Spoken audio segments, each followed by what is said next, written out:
할렐루야. 오늘 하나님 말씀 사도행전 23장 6절부터 11절에 있는 말씀입니다. 사도행전 23장 6절부터 11절의 말씀. 바울이 그 한 부분은 사두개인이요 한 부분은 바리새인인 줄 알고 공회에서 외쳐 가로되 여러분 형제들아 나는 바리새인이요 또 바리새인의 아들이라. 죽은 자의 소망 곧 부활을 인하여 내가 신문을 받노라. 이 말을 한즉 바리새인과 사두개인 사이에 다툼이 생겨 무리가 나누이니 이는 사두개인은 부활도 없고 천사도 없고 영도 없다 하고 바리새인은 다 있다 함이라. 크게 혼화가 일어날새 바리새인 편에서 몇 서기관이 일어나 다투어 가로되 우리가 이 사람을 보매 악한 것이 없도다. 혹 영이나 혹 천사가 저더러 말하였으면 어찌하겠느냐 하여 큰 분쟁이 생기니 천부장이 바울이 저희에게 찢겨질까 하여 군사를 명하여 내려가 무리 가운데서 빼앗아 가지고 영문으로 들어가라 하니라. 그날 밤에 주께서 바울 곁에 서서 이르시되 담대하라. 내가 예루살렘에서 나의 일을 증거한 것 같이 로마에서도 증거하여야 하리라 하시니라. 아멘. 할렐루야. 먼저 6절에 보니까 사도 바울이 그 회중들을 쳐다보니까 한쪽은 사두개인이고 또 다른 쪽에 보니까 바리새인들이 있는 것을 봤어요. 그래서 이 사도 바울은 그것에서 바리새인과 사두개인이 있는 것을 보고, 사두개인들은 그 당시 상당한 이 종교적 영향을 가진 집단이에요. 그래서 그 기원이 다윗과 솔로몬 시대 때 유명했던 대제사장 사도계까지 거슬러 올라가요. 그래서 이 사두개인들이 구체적인 집단으로 두각을 나타낸 것은 하모스 모니안 시대 때부터 시작이 되죠. 이들은 순수 유대적 전통만을 고수하고 이방적인 요소에 대해서는 아주 배타적으로 절대 이 율법 외에는 다른 건 아무것도 받아들이지 않는 그런 사람, 배타적인 사람들이었죠. 그들은 모세 오경만을 정경으로, 성경 말씀도 모세 오경, 창세기, 출애굽기, 레위기, 민수기, 신명기 이 5개만 인정해요. 그 외에 다른 그 뒤에 뭐 여호수아서부터 그 뒤에 거는 하나님 말씀이 아니다라고 할 정도로 이렇게 모세 오경에 꽂혀 있는 사람들이에요. 그래서 나머지 그 문서들은 그 권위를 인정하지 않았죠. 그들은 오직 죽은 자의 부활이라든가 영적인 세계, 천사와 마귀 이런 것은 전통적인 것이 아니라 새로운 요소다. 그래서 배격을 했어요. 얘들은 철저하게 현세 지향적이고 친로마적이고 체제 유지적인 귀족 집단이었으므로 보수주의에 들어가 있는 그러한 사람들이었어요. 그래서 그들은 일반 민중들과 생활을 완전히 분리돼서 자기들은 고위층이고 이 일반 사람들은 저층이다. 그래서 이 상하관계를 분명히 하고 사는 사람들이었어요. 그런데 이 바리새인들은 역시 사두개파와 쌍벽을 이루는 종교적 귀족 집단이었죠. 대개 이 바리새인들이 대개 보면 왕족의 후예들이에요. 그래서 에스라 때부터 시작된 유대주의에 충성하는 부류가 마카비 시대 때 바리새인으로 생겨났어요. 이들은 하시디안으로 불려지는 경건 집단 바리새파 사람들이죠. 이들은 사두개파는 달리 모세 오경 외에도 각종 구전이나 찬송을 동일하게 권위 있는 정경으로 하나님의 말씀은 다 하나님의 말씀으로 받아들였어요. 그래서 죽은 자의 부활과 내세의 삶이 즉 천국이 있다는 것을 믿었죠. 천사나 마귀 같은 영적인 세계를 인정한 데가 바로 바리새파예요. 이들은 로마가 이스라엘 지배하는 것이 하나님의 통치권만을 인정하는 그들의 신앙에 배치된다고 봐서 로마에 대한 적대감을 갖고 살았던 사람들이에요. 율법과 선조들의 전통에 충실함으로써 이스라엘을 개혁하고 로마의 지배로부터 벗어나게 한다고 주장하고 늘 로마 이 정부하고 서로 이렇게 대립각에 서 있던 사람들이에요. 그래서 사도 바울은 자신이 바리새파 사람인 것을 밝히고 바리새인들이 믿는 부활의 소망으로 신문을 받고 있다. 그러니까 내가 이 예수를 증거하는데 사람이 죽었다 다시 살아나는 영원한 천국이 있고 죽었다 다시 살아나는 부활에 있다, 이 이야기를 하는데 저 사람들이 나를 이렇게 심판하고 있다라고 선포를 해버리죠. 그 자리에서 5절에서 사과의 뜻이 담겨져 있는 이 바울의 변론에도 불구하고 사태는 진정되지 않았고 사도 바울에 대한 적대 행위가 더욱 노골화되었던 것 같아요. 그래서 사도 바울은 자신의 무죄함에도 불구하고 자기에게 불리하게 전개되는 상황을 이겨내고자 방법을, 묘수를 생각해 둔 거죠. 그래서 사도 바울은 산헤드린 이 바리새인과 사두개인으로 구성되어 있다는 것을 이렇게 알고 있는 그 양자 사이에 신학적인 견해 차이가 있다는 것도 잘 알았어. 그래서 사도 바울이 이를 이용해서 논쟁을 불러 일으키고 있다는 거죠. 그래서 사도 바울이 노련한 수를 쓴 거예요. 마태복음 10장 16절에 기록되어 있는 것처럼 너희는 뱀같이 지혜롭고 비둘같이 온순하라는 것 같이 이 뱀 같은 지혜로운 행동을 그가 보인 거죠. 사도 바울은 거짓말을 하지 않았고 또한 그에게 해야 할 일들이 준비가 되어 있었어요. 자기가 감당해야 될 막대한 사명을 위해서 위기를 모면하고자 지혜를 짜냈던 거죠. 지금 사도 바울이 취한 행동은 단편적인 시각에서가 아니라 장차 로마에서도 복음을 증거해야 한다는 넓은 안목에서 일단 그 자리를 잘 해결하기 위한 행동이었죠. 더욱이 지금 일어난 사건이 그의 로마로 가는 동기가 된다는 점에서 의미가 있었어요. 그는 예수님의 부활의 근거를 두고 있는 부활의 소망을 가진 그러한 사람이었죠. 죽은 자의 소망인 부활은 죽은 자들의 부활에 대한 소망으로, 희망으로 옮길 수가 있다는 거죠. 사도 바울은 공회원들에게 부활과 하나님의 나라를 증거했어요. 단지 죽은 자가 다시 살아난다는 의미에서 바리새인과 같은 부활을 믿는 거죠. 하지만 사도 바울의 부활 신앙이 예수님의 부활에 근거한 반면 바리새인들의 부활 신앙은 예수님과 관계없이 그냥 전해져 내려오는 그 신앙에 근거했다는 의미에서 본질적으로 차이는 있어요. 사도 바울은 우리 몸이 새로운 몸으로 변화되는 부활, 즉 우리가 죽어서 영적인 그 영이 하늘로 올라가서 천국 백성으로 영원한 생명을 갖고 산다는 그 부활 신앙을 믿었어요. 그리고 이제 7절부터 9절까지 말씀을 보면 사두개인들은 부활도 천사도 영도 없다고 하는 자들이므로 이것을 믿는 바리새인들과 나뉘어서 서로 싸우는 장면이 나와요. 이 사도 바울이 얘기하니까 바리새인과 사두개인 사이에 다툼이 생겨서 무리가 서로 나뉘었다 그랬어요.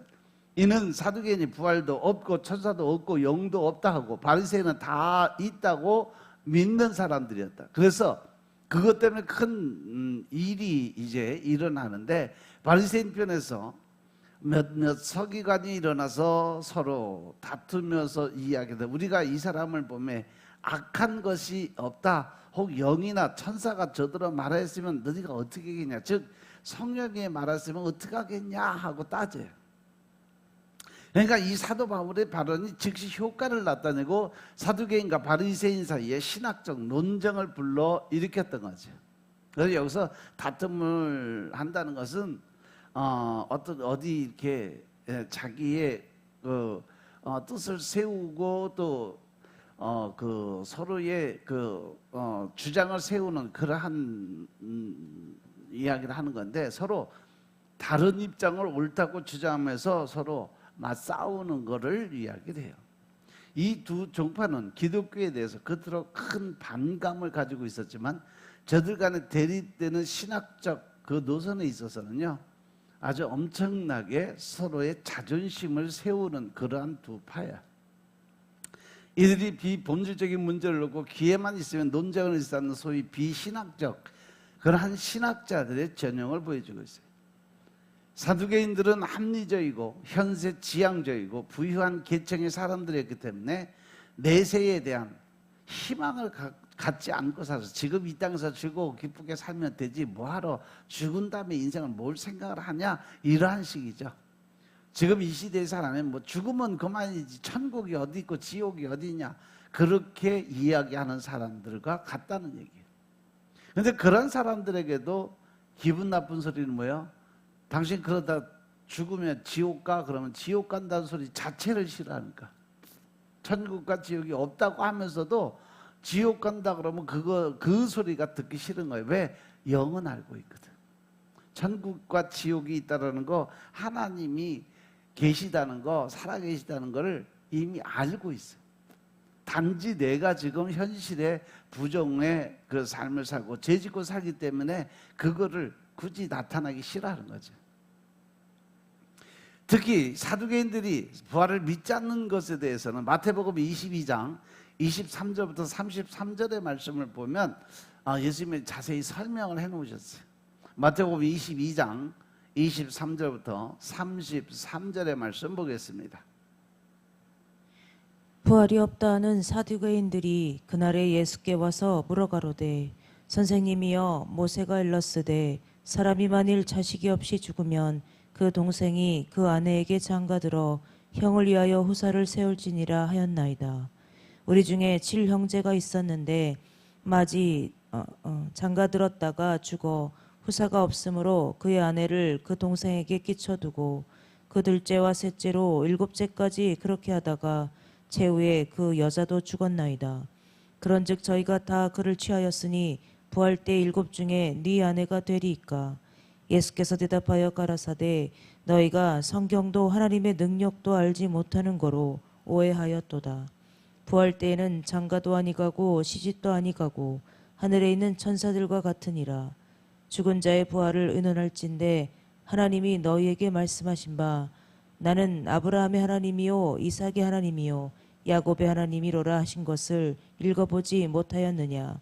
하나님은 죽은 자의 하나님이 아니요 산 자의 하나님이시니라 하시니 무리가 듣고 그의 가르치심에 놀라더라. 아멘. 여기 보면 이제 7형제가 있는데 제일 큰 형이 장가를 가서 이렇게 후손을 낳아야 되는데 후손을 못 낳고 죽어서 그 둘째, 셋째, 넷째, 여기 보면 이때 유대 율법이 그래요. 이 선한 우물가의 그 사마리아 여인이 그 남편이 5이 됐다는 얘기가 이러한 얘기예요. 이 남자 저 남자 창녀의 삶을 살았다는 얘기가 아니라 그 율법에 준해서 그 형제들이 자녀를 못 낳아서 계속 동생 그렇게 5을 맞이했던 그 상황이 여기서 지금 나오는 거죠. 아무튼 이제 반대로 바리새인들은 부활, 천사, 영에 대한 믿음을 가지고 있었어요. 주제들은 두 집단이 가장 첨예한 대립을 보인 부분이었어요. 이 집단 사이에 신학적 차이뿐 아니라 그것으로 인한 감정적 대립이 더 컸기 때문에 논쟁은 필요 이상으로 아주 격화되는 경향이 있었다는 거죠. 서로 지식인들이 가장 큰 게 뭐예요? 자존심이거든요. 그 자존심을 서로 부딪히니까 끝까지 그걸로 인해서 지기 싫어서 어떻게든지 이기려고 소리들 지르고 윽박 지르고 이렇게 큰 소리가 점점 커졌다는 거죠. 바리새인은 역시 하나님의 섭리에 다스려진다고 믿었어요. 사두개인은 바리새인의 견해를 완전히 부정하고 자신의 삶을 살아가는데 자신의 개인적인 자유에 의해서 이루어진다라고, 자기가 열심히 노력해서 열심히 살면 된다라는 그런 생각만 가지고 살았다는 거죠. 바리새인은 천사와 마귀의 계층이 있다고 믿었어요. 사두개인은 천사도 없고 마귀도 없다고 주장을 했어요. 바리새인은 인간 평등을 주장하면서 다방면에 걸쳐서 순수한 민족적 운동을 전개했어요. 사두개인은 자신들의 이해, 득실에 민감해서 늘 자기 위주, 자기 집안 식구들 위주로만 살아가면서 현상 유지에만 급급했던 그런 삶을 살았던 사람들이에요. 그래서 바리새인들과 사두개인들은 크게 소리를 지르면서 서로 자신들의 주장을 내세우는 모습이 기록이 돼 있는 거죠. 여기서 이제 떠들다라는 말은 뭐 비명을 지를 정도로 울부짖을 정도로 그렇게 소리를 내서 서로 감정 표현을 했다라는 뜻에서 유래한 말로 어떤 큰 외침이나 고함 소리를 묘사하는 그런 말이 떠들다라는 말로 표현이 됐죠. 사두개인과 바리새인 사이에 논쟁이 아주 점점 격렬해졌어요. 바리새인은 영이나 천사가 바울에게 말할 수 있다라고 바울 편을 들어주는 장면이 나오죠. 서기관과 율법 전문가를 가리키는데 바리새인이 대부분이었어요. 바리새인들은 영이나 천사가 사도 바울에게 말했다면, 지금 이 시대로 얘기하면 누가 얘기하는 거예요? 성령님이 얘기했다면 그것에 대해서 어떻게 반박할 수 있겠느냐라고 이야기를 하죠. 여기서 영이나 천사가 바울에게 말했다고 할 때 그것이 그때 당시에는 바로 다메섹에서의 어떤 체험을 말하는 것이다, 아니면 뭐 그 후에 성전에서 기도드릴 때 주님께서 바울에게 예루살렘을 떠나 이방인으로 가라고 말씀하신 이러한 것을 가리킬 수도 있다는 거죠. 사도 바울을 옹호하는 쪽에서 돌아선 이 몇몇 바리새인들은 본문에 등장하는 자들 중에 일부죠. 바리새인들 중에 일부는 그리스도에 대해서 적어도 관대한 입장을 지니고 있었어요.